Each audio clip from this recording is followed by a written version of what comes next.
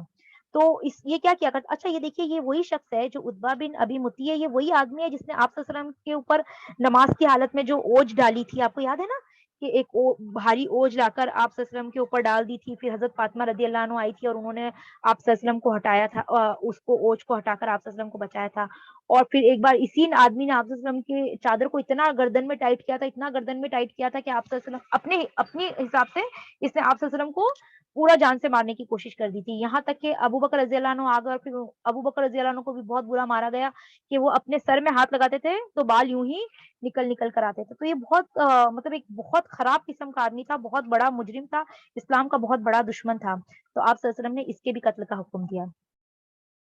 پھر اس کو جو حضرت عاصم بن ثابت انصاری رضی اللہ عنہ ہیں انہوں نے مارا۔ پھر اس کے بعد میں جب آپ صلی اللہ علیہ وسلم تہنیت کے وفود، اس کے بعد میں کیا ہوا کہ آپ صلی اللہ علیہ وسلم جب رواحہ تک پہنچے تو جو مسلمان سربراہ تھے، جو لوگ نکل نکل کر مدینہ سے آ گئے تھے، وہ لوگ آ کر رواحہ کے میدان جگہ پر آپ صلی اللہ علیہ وسلم سے ملنے لگے اور بہت سارے لوگوں نے آپ صلی اللہ علیہ وسلم کو مبارکباد پیش کی، بہت خوش ہو رہے تھے مسلمان۔ اس وقت حضرت سلمہ بن سلامہ جو تھے انہوں نے آ کر آپ صلی اللہ علیہ وسلم سے کہا کہ آپ کو بہت بہت مبارک ہو، ہمیں یہ نہیں پتا تھا کہ آپ کا ٹکراؤ مشرکین سے ہو جائے گا، خدا کی قسم مطلب ہم پیچھے رہنے والوں میں سے نہیں تھے۔ تو اس وقت جب اس طرح سے لوگ آ کے مبارکباد دے رہے تھے تو اس میں سے ایک صحابی تھے، انہوں نے کہا کہ آپ لوگ ہمیں کس بات کی مبارکباد دے رہے ہیں، ہمارا ٹکراؤ تو ایسے لوگوں سے ہوا تھا جو گنجے سر کے بوڑھے لوگ تھے اور ان کے اندر کچھ بھی نہیں تھا۔ تو آپ صلی اللہ علیہ وسلم مسکرانے لگے اور کہا بھتیجے یہی لوگ تھے جو مکہ کے سردار تھے، یعنی مسلمانوں نے بہت آسانی سے ان لوگوں کو شکست دے دی تھی۔ اس کے بعد میں یہ ہوا کہ جب آپ صلی اللہ علیہ وسلم مدینہ کی طرف واپس آگے بڑھے اور سارے لوگ بہت زیادہ مبارکباد دے رہے تھے اور بہت زیادہ خیر کی باتیں کہہ رہے تھے، اس میں جو قیدی تھے ان کے بارے میں آپ صلی اللہ علیہ وسلم نے پھر اس کا فیصلہ کرنے کے لیے ہوا، اور آپ صلی اللہ علیہ وسلم نے جو لوگ تھے، جو صحابہ تھے، ان سے کہہ رہا تھا کہ قیدیوں کا اچھے سے خیال رکھے۔ آخر کار صحابہ کیا کیا کرتے تھے کہ جب آپ صلی اللہ علیہ وسلم نے کہا تھا کہ ان کے ساتھ اچھا سلوک کرنا، ان کا اچھے سے خیال رکھنا تھا، تو صحابہ خود کھجور کھاتے تھے اور قیدیوں کو روٹی کھلایا کرتے تھے۔ تو جو قیدیوں کو وہ روٹی کھلاتے تھے کیونکہ کھجور مدینہ میں بہت عام سی چیز تھی، اور جو روٹی تھی وہ ایک لگژری تھی، عام لوگوں کو روٹی نصیب نہیں ہوتی تھی، تو وہ اپنے قیدیوں کو تو روٹی کھلاتے تھے اور خود کھجور کھایا کرتے تھے۔ دیکھیے یہ جو سلوک ہے قیدیوں کے ساتھ، جو یہ سلوک ہے، یہ مسلمانوں کے علاوہ اور کوئی بھی نہیں کرتا ہے۔ آپ کو پتا ہے کہ ویسٹ میں ایک رپورٹر تھی، ایک امریکن رپورٹر تھی، جب یہ یہاں پر اپنے یہاں پہ جب جنگ چل رہی تھی مڈل ایسٹ میں، افغانستان وغیرہ میں جب یہ جنگیں چل رہی تھی، اس وقت وہ وہاں پر رپورٹنگ کرنے کے لیے گئی تھی اور وہ پکڑ لی گئی تھی، مطلب قید کر لی گئی تھی۔ تو وہ بعد میں جب اس کو واپس رہا ہوئی اور واپس آئی ہے تو اس نے ایک پورا بہت لمبا ایک اپنی قید کی اس نے ایک پوری ایک کہانی لکھی ہے۔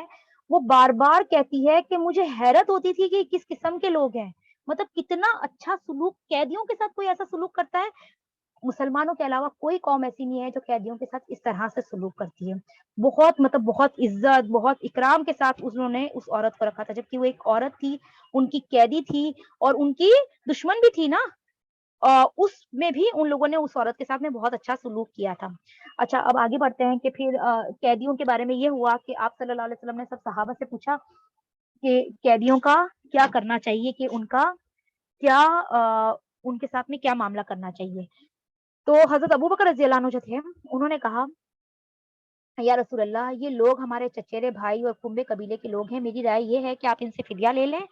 اور پھر جو فدیہ اور جو کفارہ لیں گے ہم، اس سے ہمارے ہی ہاتھ مضبوط ہوں گے اور اللہ سبحانہ و تعالیٰ، ہم کو امید ہے کہ اللہ سبحانہ و تعالیٰ ان کو ہدایت دے اور آگے جا کے یہ ہمارے کام آئے۔ دیکھیے ابو بکر رضی اللہ عنہ بہت نرم اور بہت ایسے انسان ہیں جو کہ مطلب بہت ہی زیادہ نرم انسان ہے، تو انہوں نے اپنی رائے پیش کی کہ انہیں قتل نہیں کریں بلکہ اس طرح سے کریں۔ تو آپ صلی اللہ علیہ وسلم نے حضرت عمر رضی اللہ عنہ کے پاس دیکھا اور ان سے کہا ابن خطاب تمہاری کیا رائے ہے؟ تو انہوں نے کہا واللہ میری وہ رائے نہیں جو ابو بکر کی ہے، میری رائے یہ ہے کہ آپ فلاں کو، جو حضرت عمر کا ایک قریبی رشتہ دار تھا، انہوں نے نام لیا اور کہا اسے میرے حوالے کریں، میں اس کی گردن ماروں۔ عقیل بن ابی طالب کو علی رضی اللہ عنہ کے حوالے کریں، وہ اس کی گردن ماریں، اور فلاں کو حمزہ جو حمزہ کا بھائی ہے اسے حمزہ کے حوالے کریں، وہ اس کی گردن مار دیں، یہاں تک کہ اللہ کو معلوم ہو جائے کہ ہمارے دلوں میں مشرکین کے لیے کوئی نرم گوشہ نہیں ہے۔ اور یہ حضرات مشرکین کے جو بڑے بڑے لوگ اور ان کے قائدین ہیں، یعنی عمر رضی اللہ عنہ نے اس سے بالکل اپوزٹ رائے پیش کی کہ ہمیں انہیں مار دینا چاہیے بلکہ انہیں نہیں رکھنا چاہیے، یہ اللہ سبحانہ و تعالیٰ سے ہمارے اخلاص کا ثبوت ہوگا۔ تو حضرت عمر رضی اللہ عنہ خود کہتے ہیں کہ آپ صلی اللہ علیہ وسلم نے میری رائے کو قبول نہیں کیا بلکہ حضرت ابو بکر رضی اللہ عنہ کی رائے کو پسند فرمایا اور پھر قیدیوں سے فدیہ لینا قبول کر لیا۔ پھر حضرت عمر ہی کہتے ہیں کہ جب اگلا دن آیا، مطلب آپ صلی اللہ علیہ وسلم نے حضرت ابو بکر کی رائے کو پسند کیا اور فدیے پہ بات صحیح ہو گئی، سیٹ ہو گئی کہ اب فدیہ لے کر ہوگا، لیکن جب اگلا دن آیا اور میں صبح صبح آپ صلی اللہ علیہ وسلم کی خدمت میں حاضر ہوا تو میں کیا دیکھتا ہوں کہ آپ صلی اللہ علیہ وسلم اور حضرت ابو بکر رضی اللہ عنہ رو رہے ہیں۔ تو میں نے کہا اے اللہ کے رسول مجھے بتائیے آپ اور آپ کے ساتھی کیوں رو رہے ہیں؟ اگر مجھے بھی رونے کی وجہ معلوم رونے کی وجہ ملی تو میں بھی روں گا، اگر نہیں مل سکی تو میں اس بات پہ روں گا کہ آپ لوگ رو رہے ہیں۔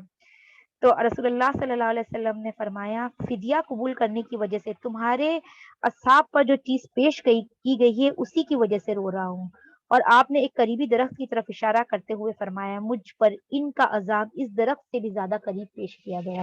یعنی اللہ سبحانہ و تعالیٰ کا رائے یہ تھی کہ انہیں قتل، جو حضرت عمر رضی اللہ عنہ کی جو رائے تھی وہی آپ اللہ سبحانہ و تعالیٰ کا حکم تھا، لیکن اس میں ہوا کیا، یا ایک آیت ہے قرآن کی، میں آپ کو اس کا ٹرانسلیشن سنا دیتی ہوں۔ کسی نبی کے لیے درست نہیں کہ اس کے پاس قیدی ہوں یہاں تک کہ وہ زمین میں اچھی طرح خوریزی کر لے، تم لوگ دنیا کا سامان چاہتے ہو اور اللہ آخرت چاہتا ہے، اور اللہ غالب اور حکمت والا ہے۔ اگر اللہ کی طرف سے نوشتہ سبقت نہ آ چکا ہوتا تو تم لوگوں نے جو کچھ کیا ہے اس پر سخت پکڑ ہوتی۔ اس کا مطلب کیا ہے کہ اگر اس سے پہلے تمہیں اس بات کی اجازت نہیں مل گئی ہوتی تو اب اللہ سبحانہ و تعالیٰ تمہارے اس فیصلے پہ تمہیں پکڑ لیتا۔ تھوڑا سا میں آپ کو ایکسپلین کر دیتی ہوں اس بات کو کہ جو لوگوں نے جرم کیا ہے انہیں تو ضرور ہی ضرور تمہیں ختم کر دینا تھا۔ یہ باقاعدہ جو لوگ آئے ہیں نا جنگ میں لڑنے کے لیے آئے ہیں، انہوں نے تمہارے خلاف اسٹینڈ لیا ہے، انہوں نے تمہارے اوپر ظلم کیا ہے، تو تمہیں انہیں مارنا ہی چاہیے تھا۔ لیکن پہلا جو آ چکا تھا حکم وہ کیا تھا، وہ بھی میں آپ لوگوں کو بتا دیتی ہوں کہ اللہ سبحانہ تعالیٰ نے اس سے پہلے ایک آیت نازل ہو چکی تھی کہ مشرکین کو جنگ میں قید کرنے کے بعد یا تو احسان کرو یا فدیہ لے لو۔ یہ حکم پہلے آ چکا تھا کہ اگر تم فدیہ لینا چاہتے ہو ان سے تو لے لو، تو آپ صلی اللہ علیہ وسلم نے اسی آیت کے انڈر میں ان سے فدیہ لینا قبول کر لیا تھا کہ ہم ان سے فدیہ لے لیں گے۔ اور اس کے بعد میں جب یہ ہوا اور کیونکہ یہ ڈیل ہو چکی تھی کہ فدیہ لے کر چھوڑ دیا جائے گا تو پھر قیدیوں کے ساتھ وہی معاملہ کیا گیا جو طے پایا گیا تھا۔ اب اس کے اندر یہ ہوا 5 منٹ لے لوں کیا آپ لوگوں کے، اور شیبہ بس 5 منٹ میں ختم ہوگا، ٹھیک ہے؟ اب کیونکہ یہ ہو چکا تھا اور پھر فدیہ کا جو اماؤنٹ تھا وہ یہ تھا 4,000 درہم سے لے کر 1,000 درہم بھی کسی کسی کا تھا۔ اور پھر یہ بھی کیا کہ رسول اللہ صلی اللہ علیہ وسلم نے کہ جو مکہ والے لوگ تھے وہ لکھنا پڑھنا جانتے تھے لیکن مدینہ والے اتنے پڑھے لکھے نہیں تھے، تو آپ صلی اللہ علیہ وسلم نے کہا کہ جو فدیہ نہیں دے سکتا ہے وہ 10 بچوں کو پڑھائے یہاں تک کہ وہ بچے اچھی طرح سے لکھنا پڑھنا سیکھ جائے، وہی ان کے لیے فدیہ ہوگا۔ پھر آپ صلی اللہ علیہ وسلم نے کچھ لوگوں کو بنا فدیہ لیے بھی چھوڑا، کچھ لوگ ایسے تھے جن کو آپ صلی اللہ علیہ وسلم نے ایسے ہی چھوڑ دیا، اور اس میں سے ایک شخص یہ تھا جس نے آخر کار جسے بنا فدیہ لیا چھوڑا گیا، تو اس میں سے آخر کار وہ شخص جنگ احد میں بھی آیا اور پھر جنگ احد میں اسے قتل کیا گیا۔ یہ انشاءاللہ آگے جا کر ہم بات کریں گے۔ اسی میں قید ہونے والوں میں حضرت ابو العاص بھی تھے، اس وقت وہ مسلمان نہیں ہوئے تھے۔ ابو العاص کون ہے؟ رسول اللہ صلی اللہ علیہ وسلم کے داماد ہیں اور حضرت زینب رضی اللہ عنہا جو ہیں ان کے شوہر ہیں۔ تو جب فدیہ کی بات ہو گئی تو آپ صلی اللہ علیہ وسلم کے پاس میں حضرت زینب رضی اللہ عنہ نے ابو العاص کے لیے فدیے میں کچھ مال بھیجا، اس میں سے ایک ہار بھی انہوں نے بھیجا تھا، اور وہ ہار جو تھا وہ خدیجہ رضی اللہ عنہ کا تھا۔ رسول اللہ صلی اللہ علیہ وسلم نے حضرت زینب کے نکاح کے وقت میں انہیں وہ ہار گفٹ کر دیا تھا۔ تو جب آپ صلی اللہ علیہ وسلم نے وہ ہار دیکھا تو آپ صلی اللہ علیہ وسلم ایک دم بہت زیادہ مطلب غمگین ہو گئے اس ہار کو دیکھ کر، تو آپ نے صحابہ سے پوچھا تو صحابہ نے کہا کہ نہیں، ابو العاص کو ایسے ہی چھوڑ دیا جائے۔ لیکن اس شرط پہ ابو الاس کو چھوڑا گیا کہ آپ زینب رضی اللہ عنہ کو واپس سے ہمارے پاس بھیج دیں گے. یعنی ابھی تک زینب رضی اللہ عنہ جو تھی وہ مکہ میں تھی, اپنے شوہر کے گھر میں تھی, مکہ میں تھی, اور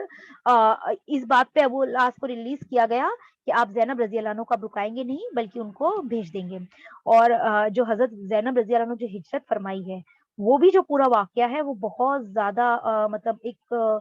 بہت المناک, ایک دم دل دہلا دینے والا واقعہ ہے. اس کی ابھی یہاں پر جگہ نہیں ہے, انشاءاللہ میں آپ کو آگے جا کے بتاؤں گی کہ وہ کس طرح سے انہوں نے ہجرت کی ہے. پھر اس میں آپ صلی اللہ علیہ وسلم نے ان کے لیے زید بن حارثہ جو تھے ان کو اور ایک اور انصاری صحابی کو بھیجا کہ آپ دونوں جن جا کر حضرت زینب کا مکہ کے باہر انتظار کیجئے. جب ابو الاس کو کہا کہ آپ ان کو لا کر اس اسپاٹ تک چھوڑیے, پھر یہ دونوں جو صحابی تھے وہ لے کر آپ صلی اللہ علیہ وسلم کے پاس میں